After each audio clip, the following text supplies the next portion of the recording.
Sabi kasi ni Chang, wag daw akong magpaabot na ng gabi. Yun daw kasi ang pinakadelikadong stage ng pagbubuntis. Alam kong nasa likod ka ng bintanang to. Huwag ka nang magpanggap pang hindi mo ako naririnig. Kaya bilisan nyo ng mag-asawa. Kunin nyo nang kukunin nyo sa loob ng bahay. At nang makaalis na tayo agad dito. Bago natin simulan ang kwento, please like and share the video. Huwag na din kalimutan mag-subscribe.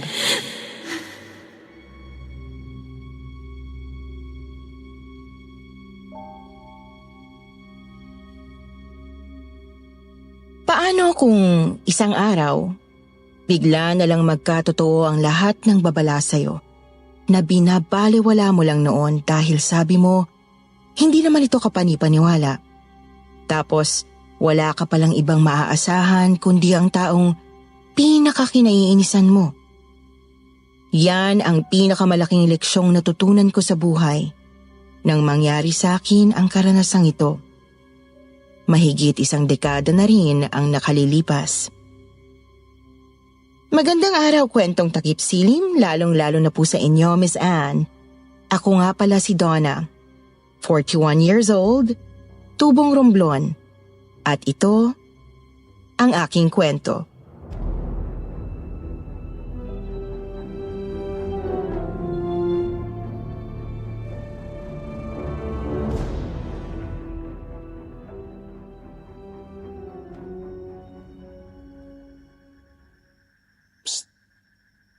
Pabili ako.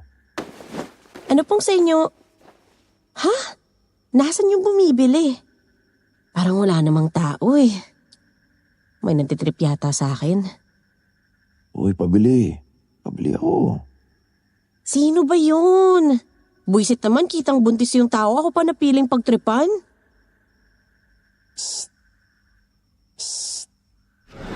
Hoy, kung sino ka mang nagtitrip sa akin dyan, tigilan mo na ako ah. Naghahanap buhay ako ng maayos dito. Buisit. Aba, tumatawa pang damuho. Nasaan ba kasi yon? Ang dilim kasi sa labas, hindi ko maaninag. Teka, lalabasin ko nga tong lintik na. Donna! Ha? Ano ba naman tong si Tia Lilit? Nakakagulat yung sigaw. Donna, ano ka ba namang bata ka? Gabi na. Hindi ba't sabi ko sa'yo kapag ganitong oras magsara ka na? Ano? Gusto mo pa bang mapahama kayo niyang dinadala mo? Ikas talaga ng ulo mong bata ka. Kung hindi ka lang buntis, nakurot na kita sa singit. Ano na naman ho ba yung sinasabi niyo, Chang? Bakit naman kami mapapahamak ng baby ko? Nagbabantay lang naman ho ako nitong tindahan ko. Nagbabantay? Aba, tignan mo nga tong bintana mo't bukas na bukas. Ano bang hinihintay mo para lang makinig ka? Abay, gusto mo pa yatang mapangamuyan ka ng aswang eh.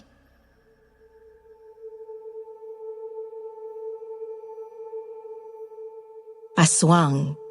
Palihim na napaikot noon ang mga mata ko. Matapos ko na namang marinig mula sa bibig ng napakabungangera kong tiyahin ang salitang yon. Parang natutuliling na ang tenga ko sa dami ng pamahiin niya tungkol sa mga nilalang na yon na hindi ko naman sigurado kung totoo bang nag-e-exist talaga sa mundo. 7 buwan na akong buntis ng mga panahong yon, Miss Anne.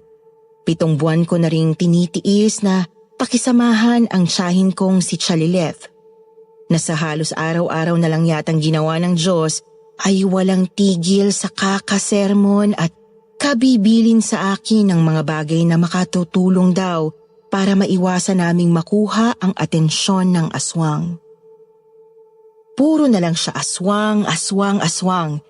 Dahil doon, palagi tuloy kaming nagtatalo't nagbabangay ang dalawa. Hindi ko alam kung sadya lang bang mapamahiin siya o talagang praning lang siya. Sa kakanood niya siguro ng mga horror movie sa TV. Minsan, napupundi na ang tainga ko. Kung hindi ko nga lang talaga kailangan ng makakasama noon dahil sa pagdadalang tao ko, hindi ko pagtsatsaga ang tumira sa iisang lugar kasama siya. Pero wala naman akong ibang pagpipilian nun eh. Wala naman na akong nanay dahil bata pa lang ako nang pumanaw siya sa sakit na tuberculosis. Habang ang tatay ko naman, kahit kailan ay hindi ko nakilala. Lola ko ang nagpalaki sa akin, Miss Anne, pero 1 taon matapos kaming magpakasal ng asawa kong si Matias, ay namaalam na rin siya sa mundo. Sinunod naman namin ang kagustuhan ni Lola na doon kami tumira sa bahay na ipinatayo nila ni Lolo. Hanggang sa umuwi noon galing abroad si Chalileth. At napagdesisyonan naming hatiin na lang sa 2 yung malaking bahay. Bale, isang malaking bahay pa rin naman yon, hinati lang sa gitna gamit ang makapal na plywood. Kaya ayun, no choice tuloy ako noon kundi ang makisama kay Chalileth. Lalo na at kami lang naman ang palaging naiiwang magkasama. Stay-in din kasi sa trabaho noon ng mister kong isang security guard sa pabrika ng mga paleta sa ibang bayan. Kaya naman, minsan lang din talaga siya kung umuwi.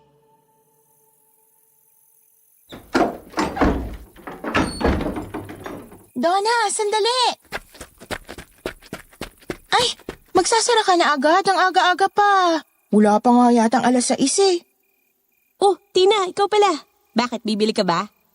Oo sana, kaya lang naibaba mo na yung sarado ng tindahan mo eh. Problema ba yun? Eh di bubuksan ulit. Kaya ko lang naman isinara to ng maaga dahil sinermo na naman ako ni Tanda. Aaswangin na naman daw ako dahil gabi na'y nagbabantay pa ako ng tindahan. Aswang? Naniniwala pa pala tong si Aling Lilet sa mga ganun? Parang di naman na yata uso yun eh. Hay nako, sinabi mo pa. Puro na nga lang aswang bukang bibig nun eh. Naiirita na ako. Ikaw naman, Donna. Pagpasensyahan mo na yung tiyahin mo. Alam mo naman, matandang dalaga kasi. Ay, ano pa nga ba? Eh di ganun na nga lang talaga. As usual, ako na naman ang magpapasensya. Teka, ano nga ulit yung bibilhin mo? Ay, bibili sana ako ng kutkutin Mars eh. Nagyaya yung asawa kong manood daw kami ng horror dun sa bagong DVD player namin. Eh, alam mo na, masarap yung may kinukutkot habang nanonood. Naku, naiinggit naman ako sa inyo ni pare.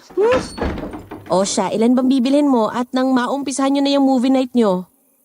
3 lang, Mars. Ito, tsaka, ito. Masarap ang lasa nitong chichiryang to eh. Mukhang masarap. Pabili rin ako.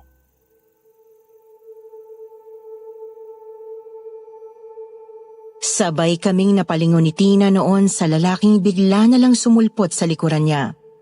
Napaatras pa nga siya dahil sa gulat eh. Ang lalim kasi ng boses ng lalaki. Medyo nakakatakot yung pakinggan, tapos hindi namin gaanong maaninag ang mukha nito dahil nakasuot siya ng salakot na halos tumatakip sa mukha niya. Hindi siya pamilyar sa amin. Ngayon lang namin siya nakita kaya nagkakatinginan kami ni Tina noon. Habang inaabot niya sa akin yung bayad para sa mga binili niya. Matapos siyang makaalis, yung lalaki naman ang binalingan ko. Kuya, anong sayo? Ikaw, Ho? ang ibig kong sabihin.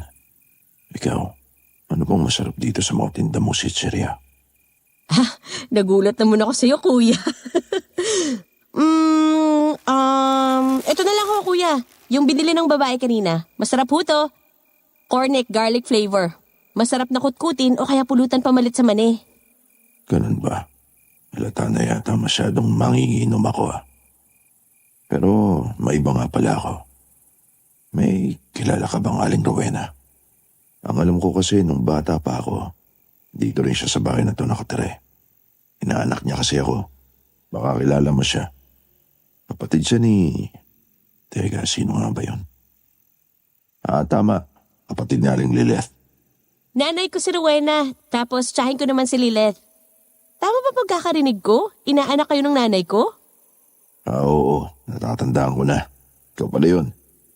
Ikaw pala yung batang ipinanganak ni Aling Rowena noon bago pa kami lumipat ng Maynila nung araw. 6 na taon lang yata ako nun pero tanda ko pa eh. Mabait kasi si Aling Rowena. Malapit siya sa mga bata kaya tuwang-tuwa din siya sa akin nun. Tabahin kasi ako nung bata pa ako kaya cute na cute siya sa akin. Nasa na nga pala siya ngayon? Wala na siya eh. Bata pa ako nung namatay siya. dahil sa napabayaan niyang sakit. Ni hindi ko nga siya nakilala eh. Nako, pasensya ka na. Di ko kasi alam eh. Ano ka ba? Okay lang yun. Ano nga palang pangalan mo? Kinakapatid pala kita. Ako nga pala si Dado. Ikaw si Donna, di ba? Narinig ko kasing yun ang itinawag sa'yo ng babaeng bumili kanina. Oo, ako nga si Donna. Nakakatawa naman at may iba palang nakakakilala kay nanay dito. Tutuwa rin ako makilala ka, Donna. Huwag kang mag-alala. Pwede ka magtanong sa akin tungkol sa nanay mo. Kung hindi mo na itatanong, lagi talaga ako nandito sa inyo nung araw eh. Palagi niya kasi akong hinihiram kay nanay. Kahit nung pinagbubuntis ka pa lang niya. Talaga? Naku, salamat ha. O nga pala, bago tayo magkalimutan, ano nga yung bibilhin mo, Dado? Parang nawala na pala ako ng ganang uminom. Parang ayoko nang bumili ng chichirya. Ano pa bang ibang tinda mo dyan? Yung pantanggal sana ng uhaw. Kanina pa kasi parang natutuyo tong lalamunan ko eh. Soft drinks, meron kami dyan. Teka't kukuha ko. Donna! Abat talagang sintigas ng bakal yung bungo mong bata ka, no? Hindi ba't kanina pa kita inuutosang magsara ng tindahan? Sandali nga't intayin mo ako dyan. At ako nang magsasara. Hay nako, eto na naman tayo. Maninermo na naman tong si Chalilit eh. Dado, anong soft drinks kang bibilhin mo? Ha? Teka, nasan na yung si Dado? Bigla yatang nawala ah. Sus Mariosep ka talagang bata ka. Bukas na bukas pa rin ang bintana nitong tindahan mo. Inalis mo pa yung sinabi kong bawang sa ibabaw. Ay Diyos ko, naghahanap ka talaga ng ikapapahamak ninyo ng anak mo, ano? Tiyang, yan na naman ho kayo eh. Hayaan nyo na nga ho ako sa gusto kong gawin. Malakas ho ang benta nitong sari-sari store kapag gabi. Alam nyo naman hong nag-iipon ako para sa panganganak ko, di ba? Bakit? Hindi ba't kaya nga nagtatrabaho yung asawa mo para may maipangtustos sa inyo ng magiging anak mo? Kaya ikaw, ang dapat mo lang gawin ngayong buntis ka pa ay alagaan ang sarili mo at ang bata dyan sa tiyan mo. Hindi ka dapat gumagawa ng mga bagay na pwedeng magdala sa inyo sa panganib. Ang pagsisisi, Donna, palaging nasa hulihan. Kaya makinig ka. Paano kung mapangamoyan ka ng Aswang na naman. Puro na lang ho kayo aswang, Tiyang eh. Wala na ba kayong ibang alam sabihin kundi yan? Nakakainis na ho yung kapraningan niyo sa mga aswang. Pati mga customer ko natatakot na sa tuwing nagsisigaw kayo eh.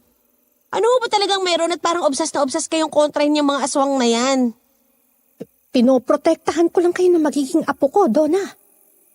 Hindi, Tiyang eh. Sumusobra na ho kayo. Iba na ho ang panahon ngayon, hindi na ho uso yung mga aswang-aswang na yan. Masyado na kayong OA. Nakakasakal na yung kapraningan nyo.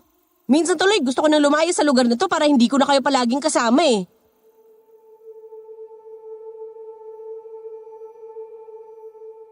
Miss Anne, kahit ako ng mga sandaling yon, nabigla rin sa mga nasabi ko kay Chalilet. Alam kong masakit ang mga salitang binitiwan ko sa kanya noon, pero talagang napuno na kasi ako eh. Pakiramdam ko wala na akong karapatang gawin ang mga gusto kong gawin dahil lang kailangan ko siyang sundin sa lahat ng oras.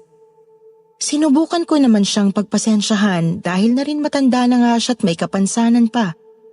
Nagkaroon po kasi ng diferensya ang isang mata ni Chalilet na naging dahilan kaya siya napauwi noon galing sa abroad. Pero talagang umabot na noon sa dulo ang PC ko kaya napagsalitaan ko siya.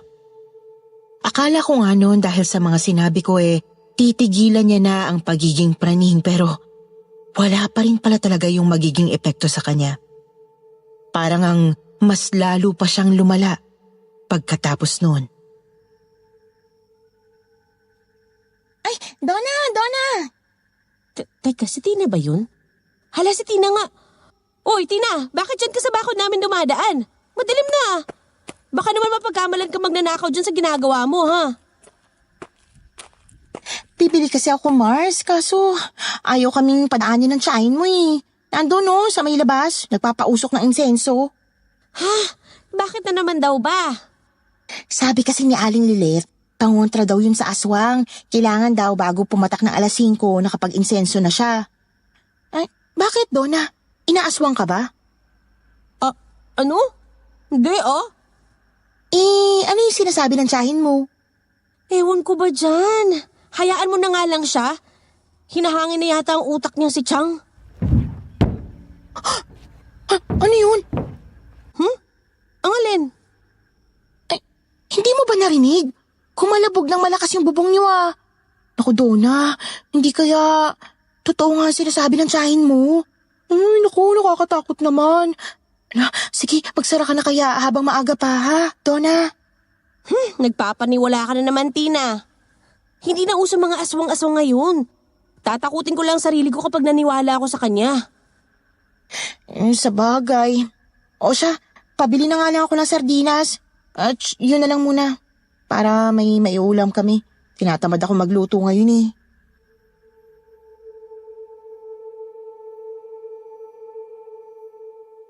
Pagkabigay ko ng binibili niya, nakita kong tumakbo na palayo si Tina na parang nagmamadali. Habang palingalinga siya sa paligid. Napailing tuloy ako. Lalo akong napikon kay Chalilet. Pati tuloy kasi mga customer ko, natatakot na sa mga pinagagagawa niya eh. Napabuntong hininga na lang tuloy ako noon habang sinusundan ko ng tingin si Tina. Sino sinisilip mo dyan? Ako ba? Aswang! Dado? Ay, ano ka ba naman?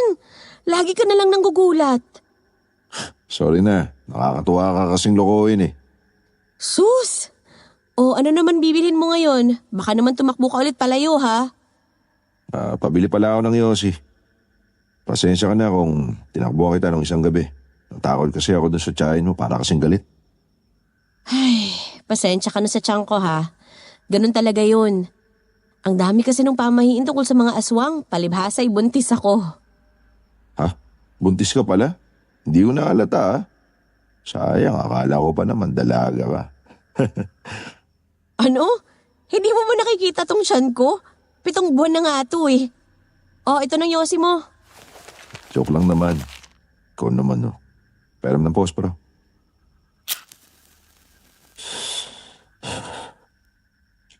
Malala ko nga pala. Mukhang kamukha mo pala si Aling Lilet, no? Natatandaan ko pa kasing itsura niya nung araw eh. Para talaga kayong pinagbiyak na bunga. Kaya nga unang dating ko pa lang dito, nakuha mo na agad yung atensyon ko. Eh kung hindi mo kasi naitatanong, nung dalaga pa yung tiyahin mo, siya ang pinakamaganda rito sa lugar natin. Ang daming lalaking nagkakandara pa dyan, pero ni isa, wala man lang sinagot. Masyadong pihikan eh. Ay nako, sinabi mo pa. Madalas nga kami mapagkamalang mag-ina. Kahit noon pa eh. Alam mo, buti na lang talaga at hindi siya naging nanay ko. Baka itakwil ko siya kapag nagkataon dahil sa ugali niya. Hindi mo dapat sinasabi yan tungkol kay Lilet. Ha? Ang ibig ko sabihin, nahiya mo na. Matanda na kasi yung tiyahin mo, di ba? Pagpasensya mo na lang. Tsaka may kasungitan naman talaga yan kahit noon pa. Malibasa nga kasi maganda. Ano pa nga ba? Yun na nga lang talaga magagawa ko. Teka, Yossi lang ba talagang bibilhin mo? Sandali lang at isasabit ko lang itong mga bawang sa bintana at baka bungangaan na naman ako ni Chang. Oo. Babalik na lang ulit ako mamaya kapag kumala na itong sigmura ko. Sige daw na. Mauna na ako Sige Dado, mag-ingat ka sa Teka, nasa na naman yun? Bigla na namang nawala. Ang layo na agad ni Dado. Ang bilis naman yata maglakad nun. Donna! Oh, Chang. Anong nangyayari? Bakit humihingal kayo dyan? Tsaka bakit nanaki yung mata nyo? Para kayong nakakita ng multo ah. Sino yung lalaking kausap mo? Huh? Lalaki? Si Dado. Inaanak na yun ni Nanay Chang. Dati raw sila nakatira dito nun. Kilala niya nga kayo eh. Hindi ka dapat nakikipag-usap sa lalaking yun, Donna. Ay, Diyos ko. Sinasabi ko na nga ba eh. Bakit bumalik pa siya rito? Ho? Chang, ano ba ibig niyo sabihin? Bakit? Sino ho ba si Dado? Wala. Kakalimutan mo na yon. Basta't ipangako mong hindi ka na ulit makikipag-usap pa sa kanya. Ngayon, magsarado ka na lang muna ng tindahan habang maaga. Habang nakasili pa kahit papano ang araw. Halika na, bilisan mo. Oh, bakit na naman ho ba, Chang? Huwag niyo sabihin dahil na naman ho sa aswang. Huwag ka na magtanong pa, Donna. Sumunod ka na lang.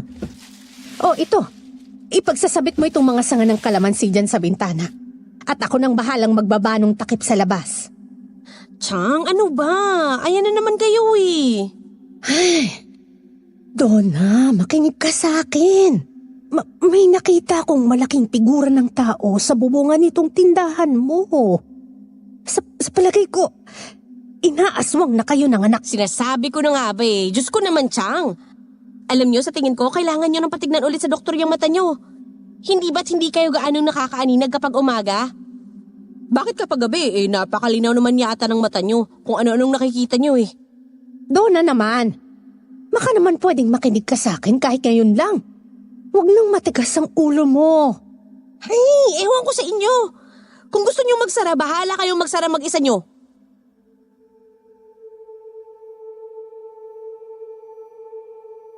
Sa sobrang buwisit ko nun kay Chang, talagang pumasok na ako sa loob ng bahay at hinayaan ko siya noong isara ng mag-isa ang tindahan.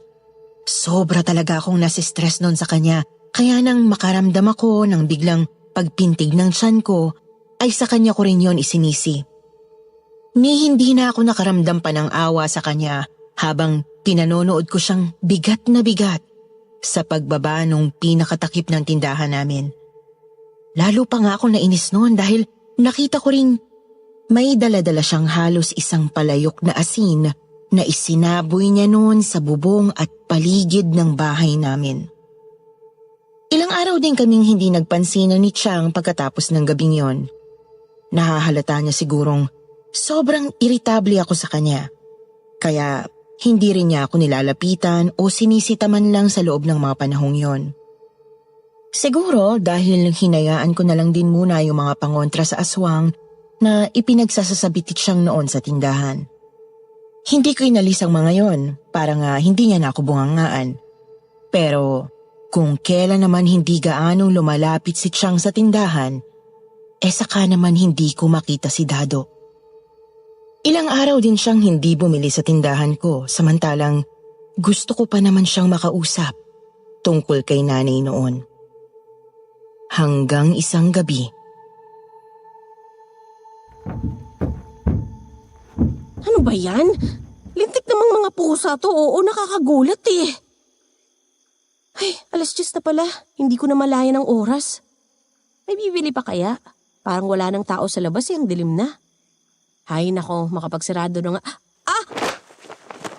Aray! Baby, grabe naman ang lakas ng sipa mo kay mama. Ang sakit ah. Makaupo nga muna. Anak, bakit ang likot-likot mo yata ngayon? Ikot ka ng ikot dyan sa loob. Magsasara pa si mama ng tindahan eh. Aray ko anak, ang sakit mo talagang sumipa. Diyos ko, huwag ka munang lalabas anak. Hindi pa pwede. Nakaupo lang ako noon sa mismong tabi ng bintana ko sa loob ng tindahan nang bigla na lang akong nakaramdam ng matinding pagkirot ng tiyan. Galaw ng galaw ang baby ko noon sa loob at sobrang sakit ng bawat pagkilos niya ng mga sandaling yon. Hindi ko alam kung bakit pero kasabay ng tila paghilab ng tiyan ko noon ay nakakarinig pa ako ng malalakas na kalabugan sa bubong na para bang may mga nagtatakbuhan sa ibabaw nun. May mga tila umaangil at nag-aaway na hayop na naririnig ko pang humihingal doon mismo sa ibabaw ng kinapupwestuhan ko. Donna! Chang! Ang sakit ko ng tiyan ko. Parang may nangyayari yata kay baby. Alam ko, Iha. Kaya nga ako nanakbo papunta rito. Halika, iisuot mo muna itong kwintas na ito.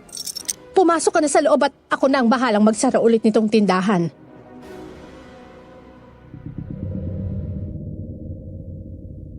Si Chang na mismo ang nagsuot ng inaabot niyang kwintas sa leeg ko, Miss Anne. Isang kwintas na gawa sa kulay itim na tali na ang pinakapalawit ay isang maliit at kulay pulang telang bumabalot sa isang maliit ding bagay na hindi ko naman alam kung ano. Kung alam niyo ang itsura ng mga anting-anting na porselas na binibenta sa mga gilid ng simbahan noon para sa mga sanggol, ganon ang itsura ng kwintas na ibinigay sa akin ni Chang noon. Kaya nga, lalo akong nagtaka. Para saan ho to, Chang? Hindi ho ba tayo pupunta sa ospital? Baka ho kumapano si Baby Chang. Makinig ka na lang muna, Iha. Dadalhin kita sa ospital mamaya. Kapag hindi na delikadong lumabas tayo ng bahay. Delikado ho? Bakit ho ba, Chang? Ano ba talagang nangyayari sa labas? Hindi ka rin naman maniniwala kahit pa sabihin ko sa'yo, Iha. Basta mag-focus ka na lang muna ngayon sa inyo ng baby mo. Ako nang bahala rito. Nakita kong bigla na lang dinampot ni Chang yung rifle na dating pagmamayari ng lolo ko bago niya ako tuluyang itinulak papasok sa loob ng bahay namin na konektado lang din dun sa tindahan. Pagkatapos noon, si Chang naman ang lumabas ng bahay dala ang maraming bugkos ng bawang, asin at kalamansi. Sinundan ko ng tingin si Chang sa bintana at nakita ko nang isa-isa niyang isabit yung mga bawang na yon sa labas ng bahay namin. Sa pintuan, sa mga bintana. Tapos nagsasaboy din siya ng asin paikot sa bawat sulok ng bakura namin. Nagpigarin po ng kalamansi si Chang pagkatapos parang holy water na iwinisik-wisik niya yon sa bubungan. Pagkatapos pong gawin ni Chang yon, Miss Anne, ay bumalik na ulit siya sa loob para samahan ako. Unti-unti, naramdaman kong humupa yung paghilab ng sinapupunan ko noon. Pati na rin yung paglulumikot ng bibi ko. Para bang sa wakas ay kumalma na rin siya sa loob ng tiyan ko. Ano, Donna? Kumusta ng pakiramdam mo ngayon? Humihilab pa ba yung tiyan mo? Maayos na ho, Chang. Magaan na ho ang pakiramdam ko. Hindi katulad kanina. Marami hong salamat. Mabuti naman. Nag-aalala ko sa'yo kanina eh. Akala ko kung napano ka na. Dapat kasi nakikinig ka sa akin eh. Yan ang palagi kong sinasabi sa'yo, hindi ba?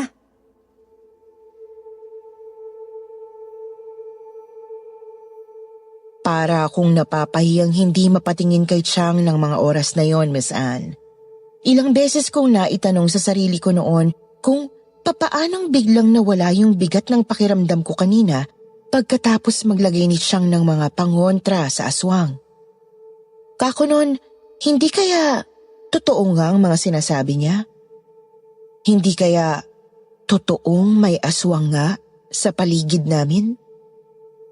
Although, meron pa rin akong pagdududa kung totoo nga ba o coincidence lang ang nangyari, naisip ko na lang noon na wala naman palang masama kung susundin ko paminsan-minsan ang mga bili niya sa akin. Wala namang mawawala eh. Tsaka para naman yon sa safety namin ng anak ko. Kaya ganun na nga ang ginawa ko nung mga sumunod na araw. Hi, Donna! Pabili nga ako. Oh, Tina, ikaw pala. Buti inabot mo pa ako. Magsasara na sana ako eh. Anong bibilin mo? Mantika sana, Donna. Yung tingi lang kalahating bote. Bukas ko na lang sana babayaran. Pag uwi ng mister ko. Nagpiprito kasi ako ng isda eh. Tapos bigla akong naubusan. Ah, ganun ba? O siya, sige. Pero teka, ang aga pa. Wala pa yatang 6:00, magsasara ka na agad? Nako, oo. Sabi kasi ni Chang, wag daw akong magpaabot na ng gabi. Lalo't malapit na kami magwalong buwan itong si baby. Yun daw kasi ang pinakadelikadong stage ng pagbubuntis. Mas maigi pa raw mapaanak ako ng 7 buwan kesa 8. Dahil bihira lang daw ang nabubuhay na bata sa ganitong kakritikal na kondisyon. Oh, teka. Tama ba yung narinig ko? Si Aling Lilith ang nag-advise sa'yo noon at sinusunod mo? Abo, Himalaya tayo na. Parang kailan lang nanggagalaiti ka sa kanya dahil puro aswang ang bukang bibig niya. Sira, bati na kasi kami no. Tsaka naisip ko rin, wala namang mawawala kung susunod ako. Kesa naman mapahama kami ni baby, di ba? Oh, ito naman tika mo. Buti na nga rin yan at hindi na kayo lagi nagbabangayan. O siya, pakilista mo na lang muna to ha. Mapagsarado na nga ng tindahan. Medyo inaantok na rin naman ako eh. Magsasarado ka na kagad. Pagbilan mo muna ako. Dado, ikaw pala yan. Ano ba yan? Lagi ka na lang nanggugulat. Bakit naman nagugulat ka ba? Palagi naman ako nandito sa inyo. Ha? Anong palagi? Ilang araw ka nga hindi bumili rito sa tindahan. Akala ko nga bumalik ka na ng Maynila eh. Hindi mo lang ako siguro nakikita pero ako palagi yung nakamasid sa malayo. Para kasi ngayon mo na akong palapitin dito sa tindahan mo eh. Pala ko pa naman close na tayo. Ha? Ano bang sinasabi mo dyan, Dado? Lasing ka yata eh. Tignan mo, ang pula-pula ng mata mo. Lasing? Hindi ako lasing. Sadyang mapupula na talaga yung mga mata ko noon pa. Lalo na kapag sumasapit ang dilim. Di mo lang siguro napapansin kasi lagi ako nakasuot ang salakot. Ha? Alam mo, Dado, naguguluhan na ako dyan sa mga pinagsasabi mo eh. Teka, ano na nga lang ba yung bibilhin mo? Pagbebentahan na kita para makapagsara na ako.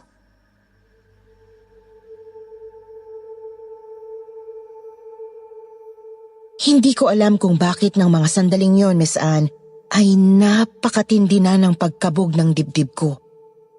Sa unang pagkakataon nakaramdam ako bigla ng pagkailang kay Dado. Pagkailang na may halong kaba dahil sa paraan ng pagtitig niya sa akin ng mga sandaling yon. Para kasing may nagbago sa kanya. Para bang hindi na siya yung Dado ng unang magkausap kaming dalawa. Pero sa bagay, bago pa lang naman talaga kaming nagkakakilala nun eh. Kaya malay ko ba kung yun pala talaga ang totoo niyang personalidad.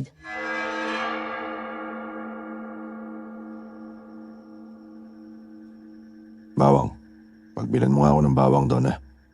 Sige, ilang kukunin mo? Lahat doon ha. Kukunin ko lahat ng bawang na meron ka rito sa tindahan nyo.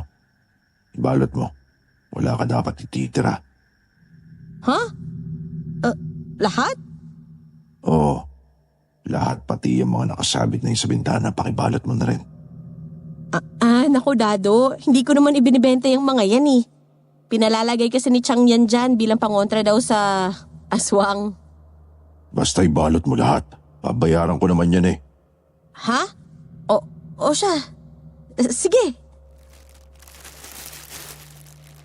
Ito na, Dado. Ano ba kasing gagawin mo sa mga bawang na to? May handaan ba kayo sa inyo at kailangan mo ng ganito karami? Dapat sa palengke ka na lang bumili. Wala. Wala kaming handaan. Ayoko lang ng amoy ng mga yan. Kaya tapo mo lahat yan dito sa labas. Dito mo na rin kunin ang bayad. Ano? Dado, ano bang pinagsasabi mo? Tapo mo sabi. Tapos magkwentuhan ulit tayo rito, Donna. Naku, Dado, inaantok na kasi ako eh. Next time na lang. Tsaka itong mga bawang, huwag mo nang bilhin. Nakakapanghinayang namang itapon eh. Isasabit ko na lang to ulit. Hindi sumagot sa akin si Dado, Miss Anne, pero nanatili po siyang nakatitig sa akin ng mga sandaling yon. Hindi ko mabasa ang ekspresyon sa mukha niya. Nakangiti siya, pero yung mata niya noon parang namumula na talaga sa galit. Dado, sige na. Umuwi ka na lang muna sa inyo kasi magsasara na ako eh. Bakit? Ayaw mo na ba sa akin, Donna? Ha? Anong... Donna! Chang! Napalingon ako noon kay Chang nang bigla na lang siyang sumigaw sa likuran ko, Miss Anne. Galit na galit ang boses niya at nakita kong titig na titig siya kay Dado na nakasilip noon mula sa steel matting na siyang nagsisilbing harang sa aking sari-sari store. Nang ibalik ko ang tingin ko sa direksyon ng pwesto ni Dado kanina, hindi ko na siya nakita doon, Miss Anne, kaya nagtaka ako. Paglingon ko sa kabilang gilid noon, dun sa mas malaking bintana ng tindahan kong nakabukas pa rin ng mga sandaling yon, ay nakita kong doon na pala siya nakasilip ngayon. Paano nakarating ka agad dyan ng ganun kabilis, Dado? Lumayo ka sa bintanang yan, Donna! Masama ang balak sa'yo ng damuhong yan! Hindi mo ako nakuha noon, Diosdado. Hindi mo rin makukuha ngayon ang pamangkin na tapo ko! Dadaan ka muna sa ibabaw ng bangkay ko bago mo magawa yon! Kung sumama ka na lang sa akin noon, Lilith, di sana hindi ko magugustuhan ang pamangkin mong ito ngayon. Hindi sana ako mabibighani sa taglay niyang kagandahan tulad ng pagkabighani ko sa'yo noon. Magtamang magkamukha kayong dalawa. At siguradong kapag nagkaanak ako sa'yo, Donna, magiging maganda rin ang kalalabasan ng ating lahi. Kaya halika na. Sumama ka na sa akin at bumuo tayo ng sarili nating pamilya. Kahit kailan, hindi ko matatanggap na asawahin ng isang katulad mo, Diosdado.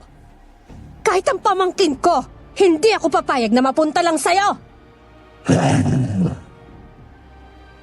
Kitang-kita ko ng mga sandaling yon, Miss Anne, na bigla na lang tumalon si Dado ng napakataas.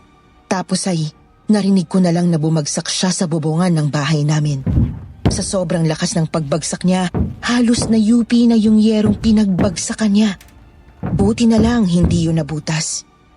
Sobrang lakas ng kalabog ng dibdib ko sa takot at mukhang nahalata yun ni Chang, kaya hinila niya ako papasok sa loob ng bahay. Nasaan na yung kwintas na ipinasuot ko sa'yo kagabi, Donna? Suot mo pa ba? Oo, Chang. Nandito ho sa ilalim ng damit ko. Wag mo nga alisin yung kwintas na yan sa katawan mo, Donna. Yan ang magpapanatiling ligtas sa inyo ng anak mo. Ibinigay sa akin yan ng albularyong tumulong sa akin noon. Yung pendant na yan na kulay pulang tela, meron yang lamang espesyal na uri ng bato na sinasabing mabisa raw na pangontra sa mga aswang. Ano ho ba talagang nangyayari, Chang? Bakit ho nagkakaganon si Dado? Aswang ho ba siya? Ano hong sinasabi niya tungkol sa inyong dalawa? Makinig ka, Donna.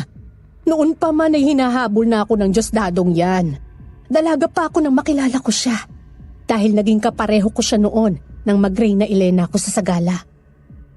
Pero wala akong kaalam-alam noon na isa pala siyang aswang. Isang aswang na kung tawagin ay Harimondon. Itinuturing na mataas na uri ang kanilang lahi na pinaniniwala ang direktang nagmula raw umano sa mga sinaunang kadatuan. Sabi ng albularyong tumulong sa akin noon. May kakayahan silang gawing aswang ang kahit na sinong taong matipuhan nila. At yun ang binalak niyang gawin sa akin noon. Ang aswang na yan ang pumapatay sa lahat ng lalaking nakakarelasyon ko noon, Donna. Siyang dahilan, kaya nagdesisyon na lang akong wag nang mag-asawa pa at mga ibang bansa na lang para matakasan ko siya. Pero hindi ko akalaing dahil doon, ikaw naman ang pepestehin niya ngayon. Kaya ho ba ganun na lang kung protektahan niyo ako, Chang? Oo. Diyos ko, pasensya na ho kayo, Chang.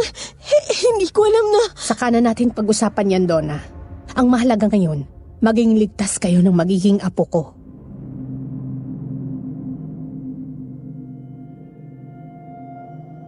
Kinuha na naman ni Chang yung rifle na dating pagmamayari ni Lolo, Miss Anne. Kinuha niya rin yung mga bawang na ibinalot ko kanina.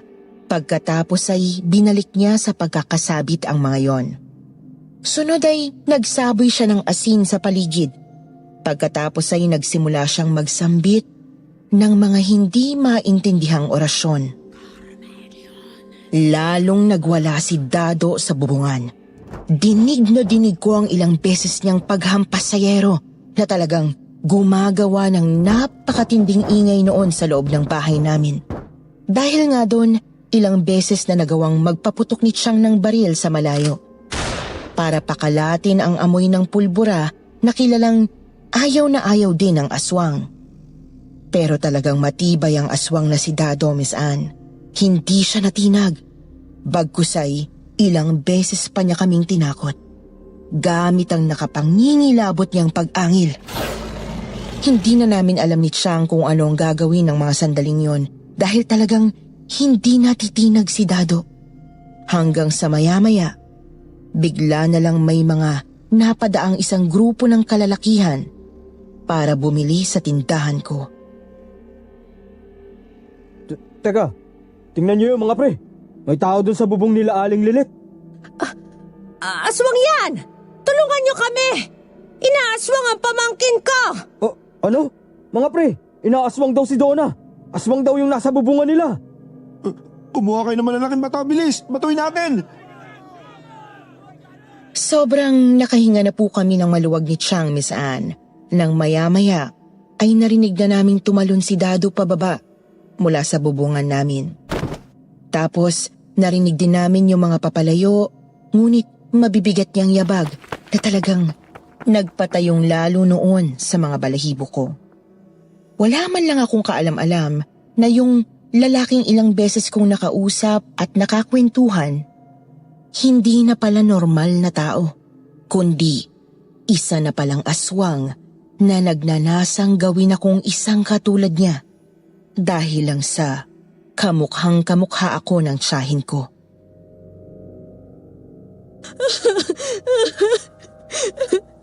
Diyos ko, Chang.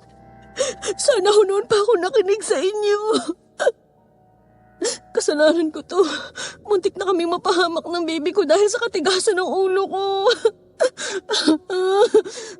Huwag mo nang isipin yun, Donna. Tumigil ka na sa pag-iyak at baka mapano pa kayo ng bata. Ang mabuti pa, tawagan mo ng asawa mo at pauwiin mo na siya ngayon din. Kailangan, bukas na bukas din, makalipat tayo ng ibang lugar. Ganun ang ginawa ko noon para hindi na ako masundan pa ni Dado. Sige ho, Chang. Gagawin ko na ho yan.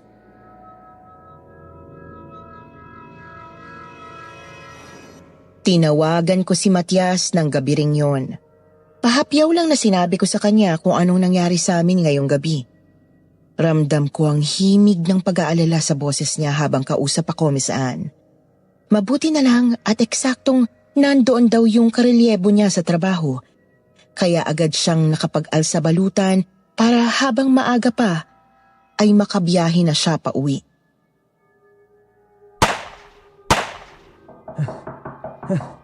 Donna! Chang Lilit! Pabuksan ho nitong pintuan! Huwag kang tatayo, Donna. Ako na ang magbubukas ng pinto. Mahirap na.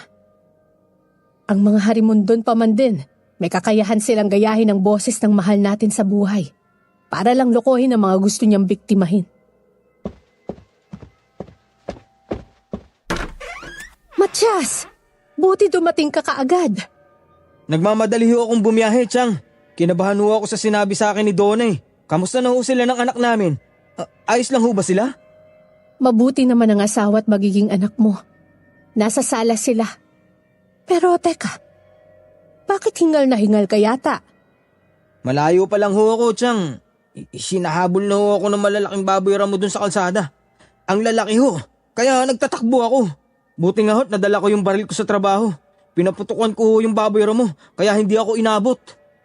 Diyos ko, Matias! Buti hindi ka inabot. Mahal, salamat sa Diyos, okay lang kayo ni baby. Mahal, kailangan nating lumipat. Ayoko may magawang masama sa amin si Dado. Hindi ako papayag na mangyari yun, okay? Huwag kayong mag-alala. Kausap ko na yung kaibigan at kasama ko sa apartment. Pumayag siyang humanap na lang muna ng ibang matutuluyan. Doon tayo didiretso pagdating ng inupahan kong sasakyan.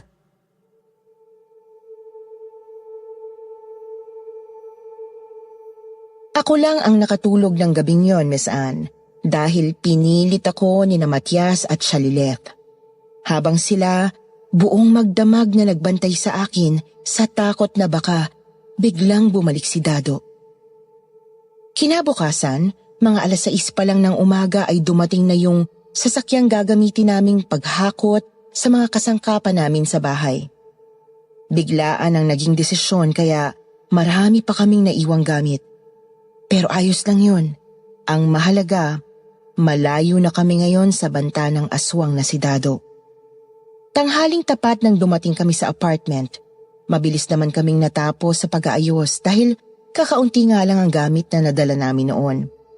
Kaya lang, habang nag-aayos kami, doon ko lang napansing may isang mahalagang bagay pala akong naiwan sa dati naming bahay.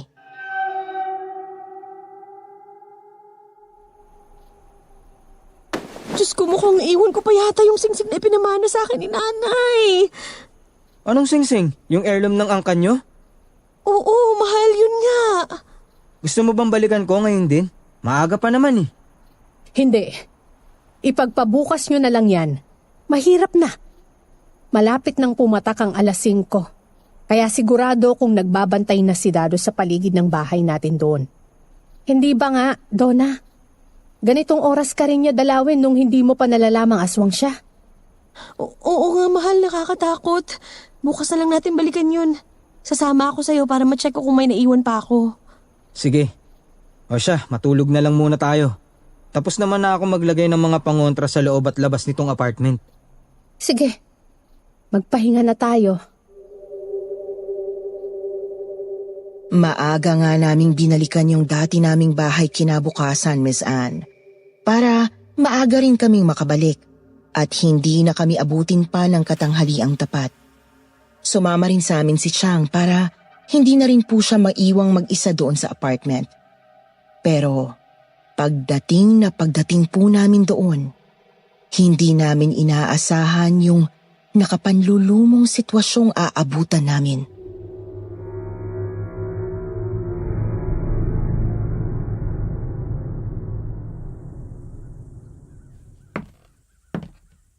Diyos ko po, anong nangyayari sa bubong natin? Bakit butas na yan? Aswang nga may kagagawan yan, Donna. Si Dado. Siguro, nung hindi kanya maamoy sa bahay na yan nang dumalaw siya kagabi. Ganyan ang ginawa niya. Pinilas niya yung bubong ng bahay na parang papel lang? Ganun ho ba siya kalakas? Oo, Matias. Ganyang kalakas na aswang si Dado. Lalo na kapag gustong-gusto niyang makuha ang isang bagay na nagustuhan niya. Kaya nga lahat ng lalaking mapalapit sa akin noon, mabilis niya lang napapatay. Tinudukot niya ang puso gamit lang ang sarili niyang kamay. Kinakain niya ang atay at iba pang laman loob. Yun ang nagbibigay sa kanya ng kakaiba at walang kapares na lakas. Kaya bilisan niyo ng mag-asawa. Kunin niyo nang kukunin niyo sa loob ng bahay. At nang makaalis na tayo agad dito. Halos hindi tuloy kami magkanda-ugaga ni Matias noon sa pagmamadaling makuha ang mga kailangan namin. Mga bandang 10:00 ng umaga, tapos na kami sa paghahakot.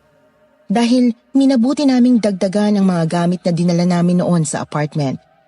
Maayos naman ang lahat, Miss Anne. Mga bandang 1:00 ay bumalik na sa trabaho ang asawa ko at sinabing uuwi na lang daw siya mamayang 8:00 ng gabi. Akala ko noon wala na kaming magiging problema. Akala ko talaga sa paglipat namin yon matatapos na ang lahat. Pero hindi pa rin pala.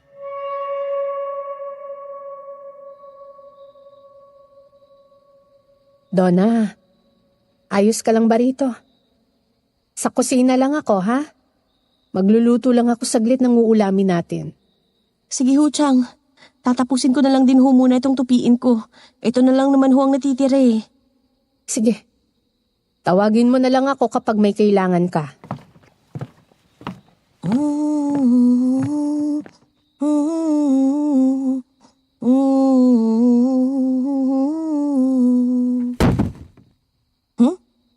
Ano kaya yun? Parang may nahulog ah. Baka sa kapitbahay lang.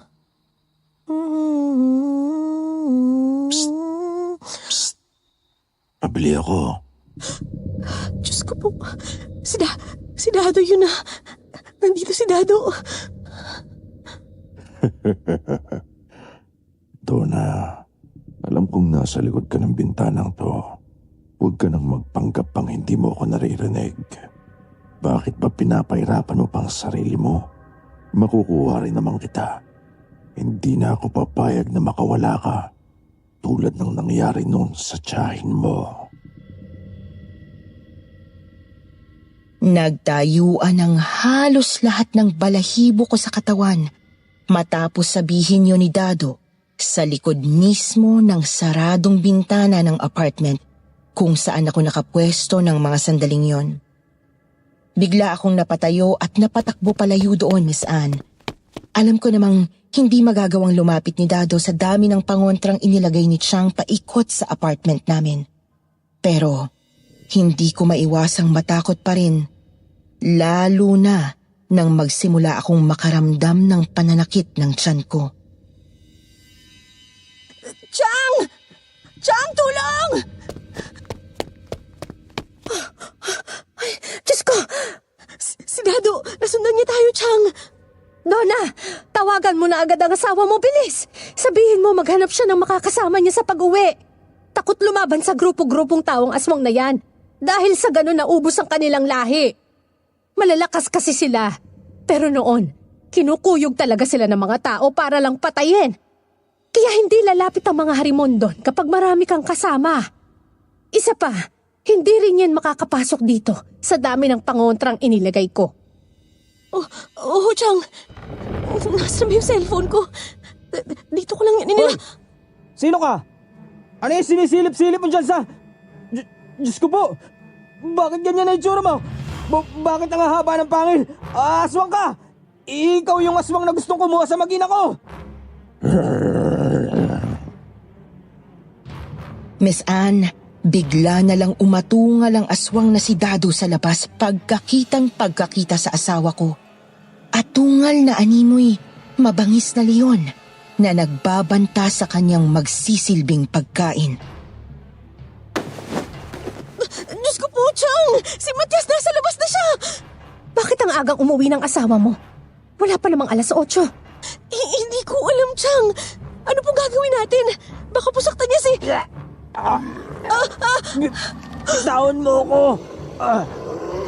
Hali mo ka! Ang asawa ko! Chang, si Matias ho! Kunin mo na ang baril ko, Donna. Tapos, magtago ka dun sa kwarto. Isarado mo ng maigi ang pintuan, ha? Huwag na huwag mong huhubarin ang kwintas mo. Ito, Chang! Akin na, bilisan mo magtago ka na't bubuksan kong bintana. Dado, bitiwan mo siya!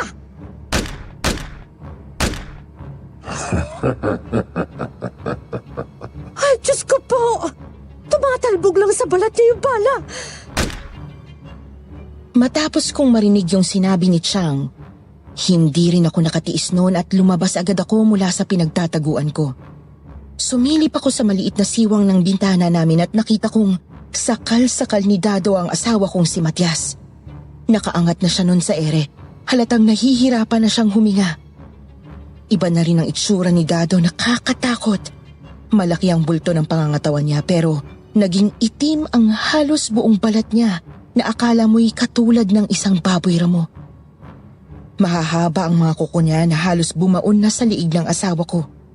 Magre-react na sana ako noon kaya lang bigla na naman akong natigilan dahil naramdaman kong humilab na naman ang tiyan ko.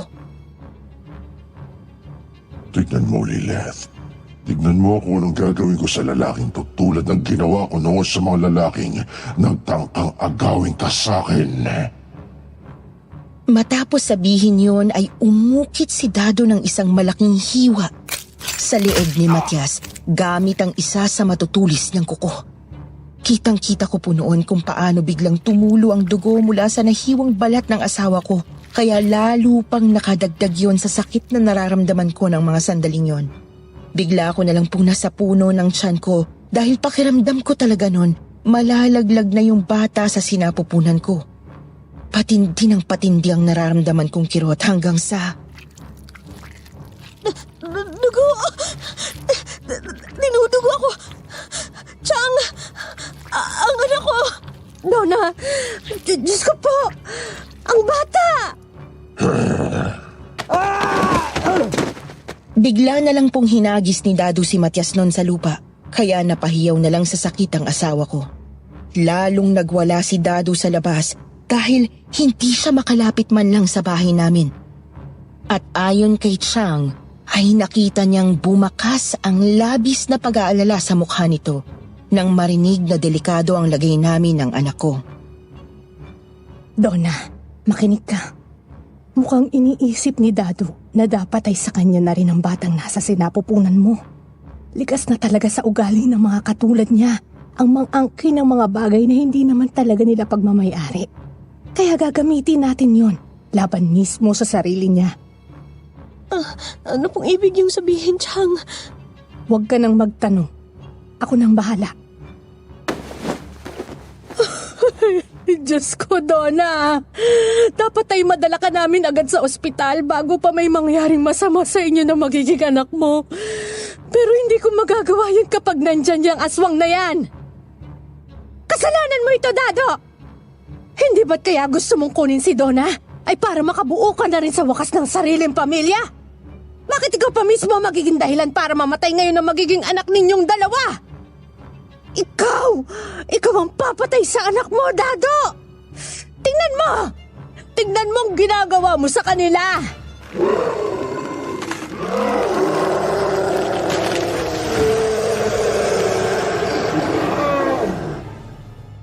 Lalo pong nagwarakiwag si Dado sa labas.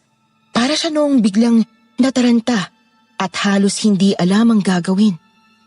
Ang sama-sama ng tingin niya bigla kay Matias, pero hindi niya magalaw noon ang asawa ko dahil alam ni Dado na kailangan pa siya ni Chang para maisugod nila ako sa ospital. Umaalulong siya na halatang halo-halo na ang emosyong nararamdaman. Sa huli, walang nagawa ang aswang. Nahulog siya sa patibong ni Chang sa kanya at sa isang iglap ay bigla na lang siyang tumalon ng pagkataas-taas hanggang sa makita na lang namin noon na tumatakbo na siyang papalayo. Matias! Matias, bumangon ka riyan, bilis! Isugod natin ang asawa mo sa ospital. Dali-dali namang sumunod si Matias kay Chang. Kahit sapu-sapu pa rin niya noon ang leeg niyang tinatagasan ng maraming dugo, ay kumilos siya para iligtas kami ni Baby. Mabuti na lang at mabilis siyang nakahiram ng sasakyan at yon ang ginamit namin papunta sa pinakamalapit na ospital. Hindi na ako inabutan pang gising nang dumating kami doon. Basta ang sabi sa akin ni Chang noon, wala na raw akong malay nang idiretso nila ako sa delivery room. Lalabas na kasi talaga yung bata at hindi na ito mapipigilan pa.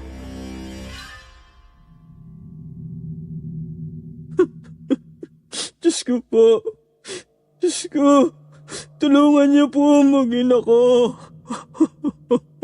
Kalmahin mo ang loob mo, Matias. Hindi tayo pababayaan ng Diyos. Makakaligtas si Donna at ang apo ko. Makakaligtas sila.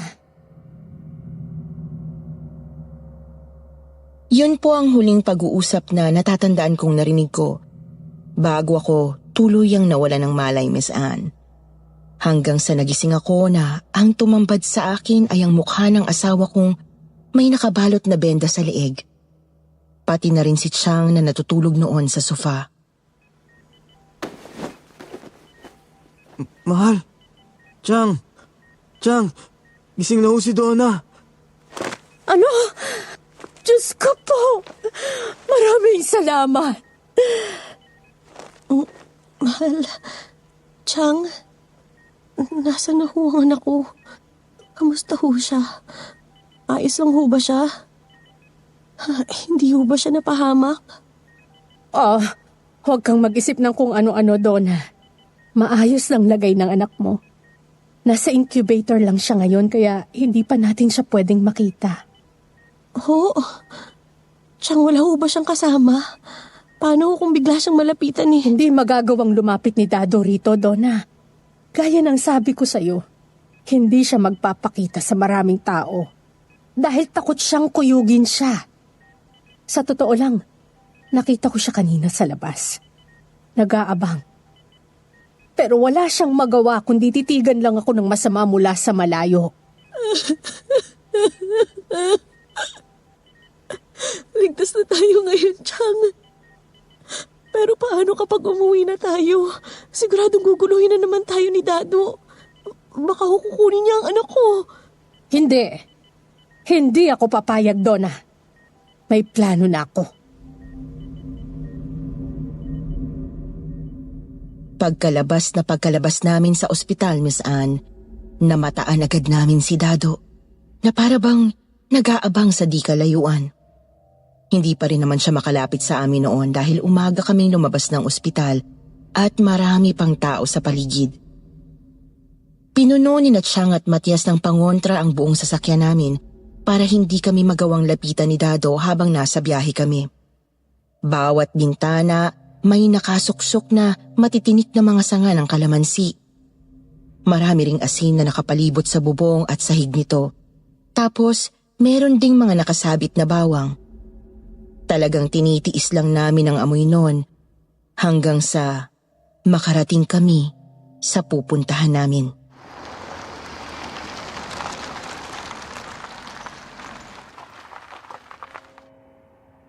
Nandito na tayo sa simbahan pero mamaya na kayo bumaba.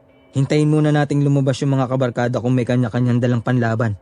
Na-text ko na sila. Buti naman. Sana lang, pagkatapos nito, tigilan na tayo ng walang hiyang Dado na yan. Paano po kung hindi, Chang? Paano kung wala pa rin maging epekto tong pagpapabinyag natin kay baby ng ganito kaaga? Huwag kang mawala ng pag-asa, Donna. Natakasan ko si Dado noon. Magagawa rin natin yun ngayon. Magtiwala ka lang para sa inyo ng anak mo. Oh, nandyan na sila. Tara, bumaba na tayo. Halika na, Donna. Akin na yung bata at nang... Ano yun, pre? Baboyra mo ba yun? Hatawin mo, pre. Bilis! Bigla nawala pare. Saan napunta yun? Ang taas tumalon. Ang bilis din tumakbo. Anong klaseng nilalang yun? Mga pre, ano yung kumalabog? Pare, may nakita kami malaking parang baboy ramo na sumampa rito sa sasakyan nyo. Kaya lang, biglang umalis nung nakita kami. Diyos ko po, ayan na nga siya. Magmadali na tayo, bilis! Hanggat maaga pa, simulan na natin ang pagpapabinyag sa bata. Bilisan niyong maglakad, dali!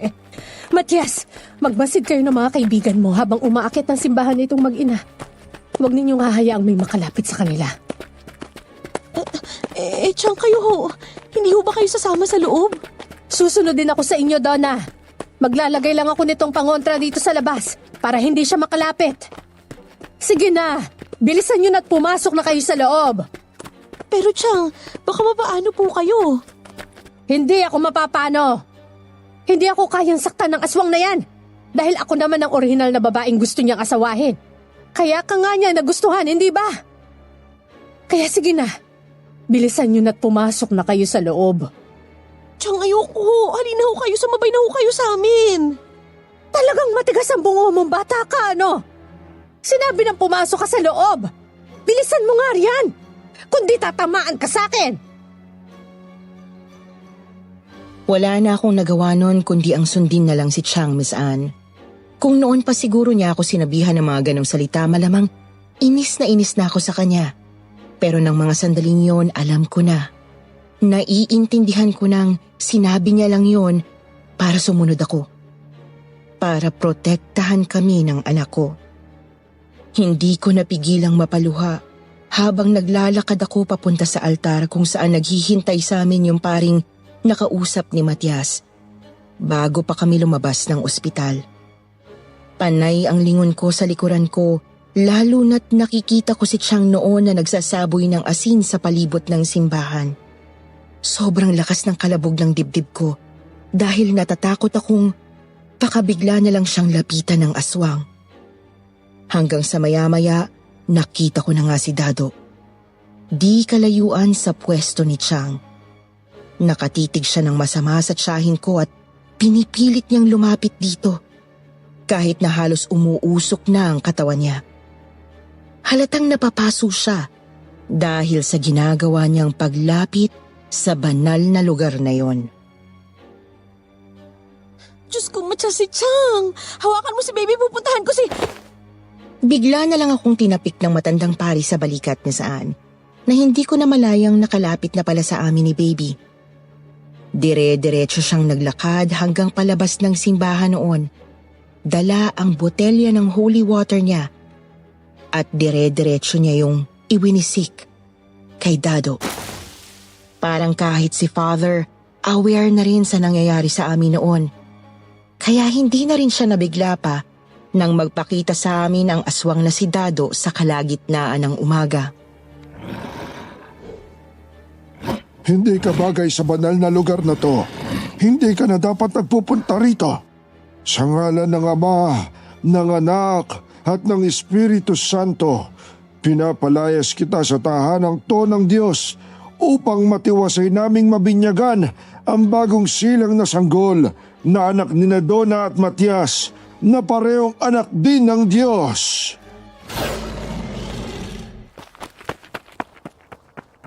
Bigla na lang nagtatakbo palayo noon si Dado, Miss Anne, kasabay ng malakas niyang pag-alulong na umalingaw-ngaw noon sa halos buong paligid ng simbahan. Natulala ang lahat ng kasama namin noon na naiwan sa loob, Miss Anne. Hindi sila makapaniwala sa mga narinig at nakita nila. At alam kong kahit sila ay natakot din. Hindi man sila nagsalita ng kahit ano noon. Ganoon pa man, sa wakas ay tagumpay naman naming napabinyagan ang anak ko ng araw na yon. Naging ganap siyang Kristiyano, kaya kahit papaano, nakahinga na ako ng maluwag. Taga saan pala kayo, Iha? Diyan lang ho sa isang apartment. Malapit lang ho dito sa simbahan, Father. Kaya lang ho, natatakot akong umuwi.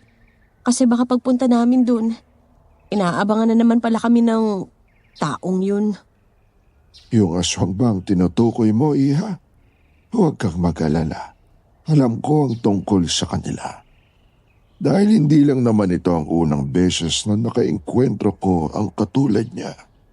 Kaya nga, pumayag agad akong binyagan ng bata nang sabihin sa akin ng asawa mo ang nangyayari sa inyo. Talaga ho, Father? Maraming salamat ho kung ganun. Akala ko ho talaga mahihirapan kaming humanap ng mga tutulong sa amin dahil para hong napaka-imposibleng paniwalaan itong nangyayari sa amin eh. Hindi naman lahat ng mahirap paniwalaan. Ibig sabihin ay hindi totoo. Marami pang mga misteryosong bagay sa mundo ang hindi natin alam. Pero naniniwala akong hindi tayo pababayaan ng Diyos. Hindi lang natin napapansin pero madalas ay may mga tao o bagay siyang ginagawang instrumento upang magawa niya tayong protektahan sa sarili niyang paraan. Minsan, ang kailangan lang nating gawin ay magtiwala. Napangiti na lang ako sa sinabing yun sa akin ni Father, Miss Anne. Tapos ay napalingon ako kay Chang na ng mga sandaling yon ay nakaluhod sa harap ng altar at nagdarasal. Umuusal ng pasasalamat dahil sa wakas ay nailigtas na kami sa tiyak na kapahamakan. Noon ko talaga siya pinaka na-appreciate, Miss Anne. Talagang napuno ng pagsisisi ang dibdib ko para sa mga oras na nagawa ko siyang kainisan, samantalang ang gusto lang naman niya ay protektahan kami. Nangako ako noon sa sarili ko na babawi ako sa kanya. Matapos po ang binyag, nag-offer din si Father na sumama sa tinutuluyan naming apartment. At nang sa ganoon ay mabendisyonan din niya pati ang bago naming bahay. Kung may pinakamabisang araw kasing pangontra laban sa kahit anong puwersa na galing sa dilim, yon ay walang iba kundi ang proteksyon galing mismo sa salita ng Diyos. Kaya naman, laking pasasalamat talaga namin. Sa ngalan ng Ama, ng Anak, ng Espiritu Santo. Amen. O paano? Ako'y babalik na sa simbahan, Donna, Matias at Lilia. Maraming salamat sa pagpapatuloy niyo sa akin. Naku, kami nga ho dapat na magpasalamat sa inyo, Father. Hindi na kailangan. Ginawa ko yan para sa anak mo. Mag-iingat kayo, ha? Simula ng araw na yon, Miss Anne, hindi na kami nagawa pang gambalain ni Dado.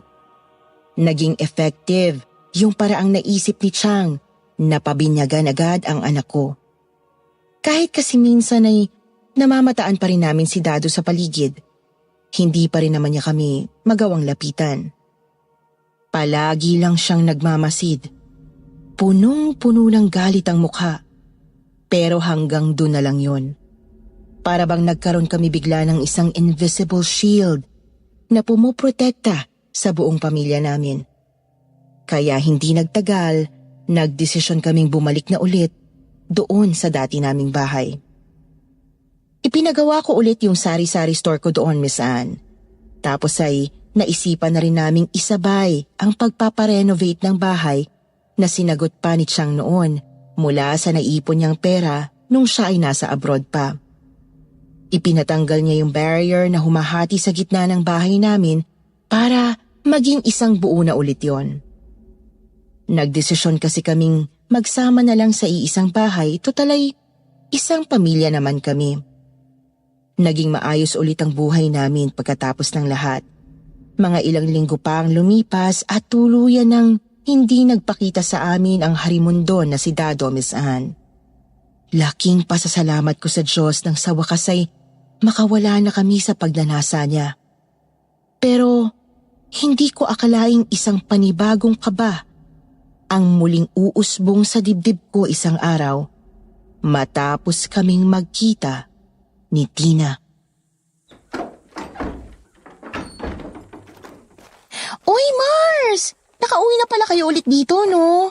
Ano, magbubukas ka na ba ulit ng sari-sari store mo? Oo. Actually, aalis nga kami ni Matias mamaya eh. Mamimili ulit ako ng ipanlalaman dyan sa tindahan. Huwag kang mag-alala. Malapit na ulit yung uutangan mo. Hindi ka nalalayo pa. Ako lang ba? Alam mo, Mars, nung umalis kayo rito, lagi kong nakikita yung lalaking lagi rin bumibili sa'yo noon. Yung suki mo, yung laging nakasuot ng salakot. Si Dado? Oo, yun nga. Ang gwapo sana nun, no? Kaya lang, medyo weirdo. Paano mo naman nasabi? Kasi, nakasalubong ko siya nung isang araw. Binati niya ako, tapos sabi niya sa akin, ang bango-bango raw ng amoy ko, samantalang di pa nga ako naliligo nun. Ewan ko ba? Tamad na tamad talaga ako magkikilos magmula nang malaman kong buntis ako. Ano, kamo? Buntis ka, Tina? Oo. Ay, hindi ko pa nga pala nasasabi sa'yo, no? 2 buwan pa lang naman tong tiyan ko. Kaya nga, nagdesisyon kami ng asawa kong umuwi na lang muna kami sa Maynila dahil nandun yung nanay ko. Gusto kasi nilang makita ang pagbubuntis ko eh. Alam mo naman, nag-iisang anak lang kasi.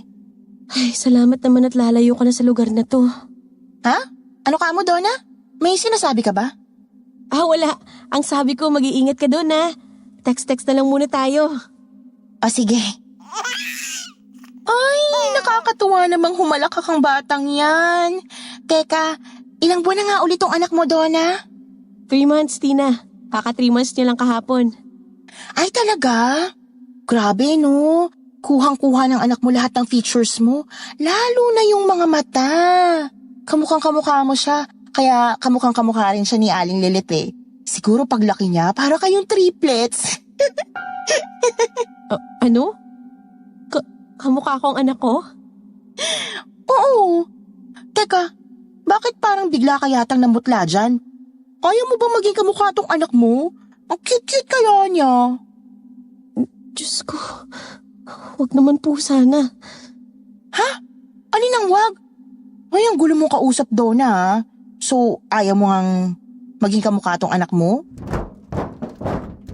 Ay, ano ba yun? Kakagulat naman. Ay, nako. O siya, sige na nga, Donna, ha? Uwi na. Ay, teka. Donna, si Dado, oh. Nandun sa may kabilang kalsada. Nakatingin dito. Si Dado? Oo, si Dado nga. Teka, tatawagin. Huwag, Tina. Huwag mong gagawin yan. Nakikiusap ako sa'yo. Ha? Bakit naman? Tatawagin ko lang naman si... Nasaan na yun? Nandun lang yung kanina. Ay, nako, ang weird talaga ng kababata mong yun.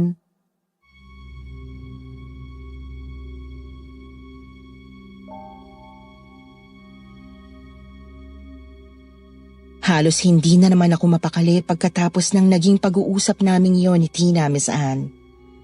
Daig ko pang pinagsakluban ng langit at lupa nang pumasok ako sa bahay at nagiiyak dahil sa sobrang pag-aalala sa anak ko. Sa totoo lang, hindi lang si Tina ang nagsabi na malaki nga ang pagkakahawig ng baby ko sa akin at kay Chang.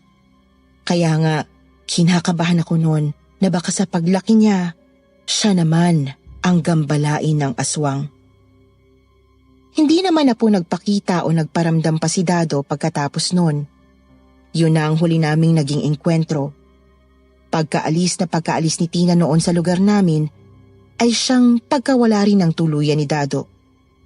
Ayoko mang isipin pero sa palagay ko po, si Tina naman ang sinundan niya. Ganun pa man ay wala naman na po akong naging balita sa kanya dahil hindi na rin naman niya naisipan pang bumalik dito sa lugar namin. Maglalabinlimang taon na rin po mula nang mangyari ito, Miss Anne, pero hanggang ngayon ay dala-dala ko pa rin ang pangamba para sa anak ko. Dalagita na kasi siya ngayon at habang tumatanda siya, ay mas lalo kong nakikita ang resemblance namin ng Lola Lilith niya sa kanya. Hindi ko naman na ito pinagkaabalahan pang sabihin kay Chang at sa asawa kong si Matias dahil ayoko namang pati sila ay mapag-isip pa. Pwede kasing baka napapraning lang ako. Ganun pa man, gusto ko pa rin pong hingin ang opinyon niyo, Miss Anne, pati na rin ng mga tagapakinig dito sa inyong channel. Sa tingin niyo po ba, may posibilidad pang balikan ni Dado ang anak ko? Sana po'y masagot niyo ang katanungan kong ito. Sa ngayon po ay dito ko na muna tinatapos ang aking kwento, Miss Anne. I'm looking forward po na one of these days ay mapakinggan ko rin sa kahit alin sa mga channel niyo ito. Maraming salamat po agad in advance. Hiling ko po sana ay mas lumago at lumaki pa ang inyong mga channel. Muli, ako nga po pala si Donna. Hanggang dito na lang po at magandang gabi sa inyong lahat.